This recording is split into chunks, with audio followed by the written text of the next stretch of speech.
Hi everyone, my name is James Alex Santos and I'm here to explain my love for package and built-in classes and interface. Sa love for kay mag-create mi og e-commerce system. So sa love for kay nagbuhat mi og 5 classes are imported various package. So 5 classes ang ibuhat namo kay ang una products, kaduha product service, ikatulo order service, ikaapat user, and last kay payment service. So maguna ta sa gibuhat namo na product na method. So first, public class product. Ang public class product kay kini nga class kay nagpresenta siya sa e-commerce system. So private string product name. Ang product name kay usa ka pribado nga field nga nagtipig sa ngalan na products. Public product stream product name. Kini nga instructor kay nagkuan siya initialize sa product object gamit ang name nga gisulod sa product name. This product name equal product name. Giset nato ang product name sa object gamit ang value nga gisulod sa constructor. Public string get product name. Kini nga method get product name kay mopabalik sa ngalan sa product. Return product name. Ang return product name kay gi-return niya ang product name. So sa ikaduha kay public class product service. Kani nga class kay responsible siya pagkuha sa product based sa ngalan. Public product get product by name string product name. Kani nga method kay get product by name modawat siya og name ug mobalik og product object nga pareha sila og name. Return new product name. Mobalik kini og bag-ong product object nga nagdala sa gihatag nga product name. Ay na. So sa ikatulo kay kuan order service. Ang order service kani nga class ana sa CAM e-commerce orders nga package nga nagdamula sa mga order. Import CAM e-commerce products. Nag-import kita sa product nga class gikan sa CAM e-commerce product kay gigamit kini sa order service. Public class order service.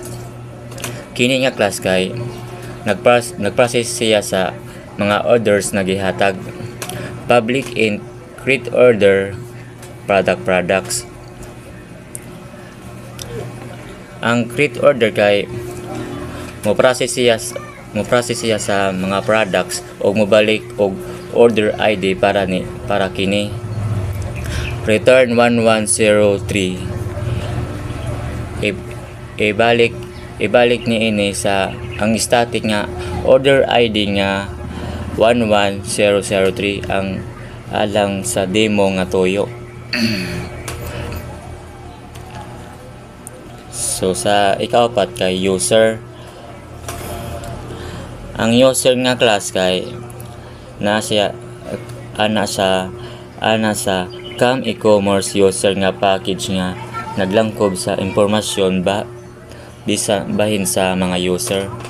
Public class user. Kini nga user nga class kay magpresent usa ka user sa sistema. Private string username. Ang username kay usa ka pribado nga field nga nagtipig sa ngalan sa user. Public user string username. Kini nga constructor kay nagkuan siya nag-initialize sa user gamit ang gihatag nga username. This username Giset nato ang username field sa object gamit ang username nga gipasa sa constructor. Public string get username. Kani nga method get username mopakita sa username nga gibutang sa user. Return username. Kini nga method kay gi-return niya ang username. Ikalima nga class kay payments order. Kini nga class naa sa com.ecommerce.payments nga package nga nagdumala sa mga proseso sa nagbayad. Public class payment service. Kini ang payment service nga class nga nagmanage sa mga bayad. Public void process payment in order string payment method. Kini nga method process payment mo dapat siya og mga order ID o payment method aron na process ang mga bayad para sa mga order. System outprint payment process for order plus order ID using payment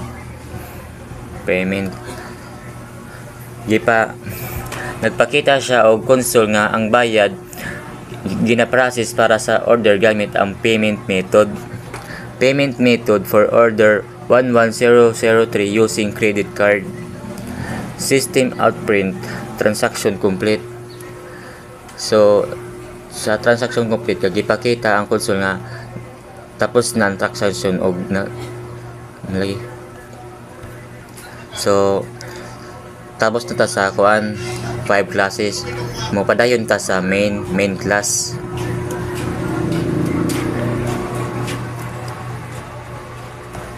Sa main class kay nagbuhat ko e-commerce controller. Public class e-commerce controller. Kini nga class e-commerce controller nga nagdamula sa mga action alang sa e-commerce nga process. Public static void main string args. Ang kini nga main method mao ang entry point sa sugod sa sa first program diin magsugod ang mga action sa e-commerce. User equal user equal new user nob. Nagbuhat kita og bag-ong user nga ang object kay pangalan ni nob. System outprint username plus user get user. Sa gipagawas nato sa console ang pangalan sa user gamit ang get username nga metodo nga ang username kay nob. Product service equal new product service. Naghimo kita og bag-ong product service service para ma-manage ang mga products. Product equal product service get product by name laptop. Gipangayon nato ang product object base sa ngalan ng laptop gamit ang get product by name nga method. System outprint product purchase plus product get product by name get product name. Ipakita nato sa console nga ang pangalan sa product nga gipili o gipalit kay laptop.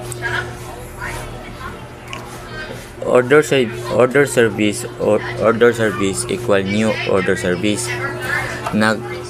Nag-instance kita og order service nga mag-process sa mga order. Int order ID order service create order product. Naghimo kita og bag-ong order gamit ang create order o gibalik ang order ID para sa product nga gipalit. System outprint order create and order ID plus order ID for product.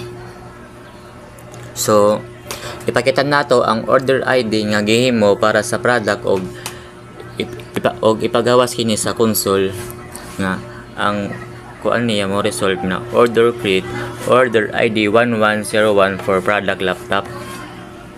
payment service equal new payment service. Naghimo kita og payment service aron ma-process ang mga bayad sa mga order. Payment service that process payment order ID credit card. Giprocess nato ang pagbayad gamit ang process payment nga method. Nagamit kita og order ID og ang paagi sa pagbayad sa pagbayad nga credit card. System outprint, thank you for shipping with us. Gipahiwatig nato ang mensahe nga nagpasalamat ta sa paghuman sa transaksyon. So pag i-run nato kay ang output niya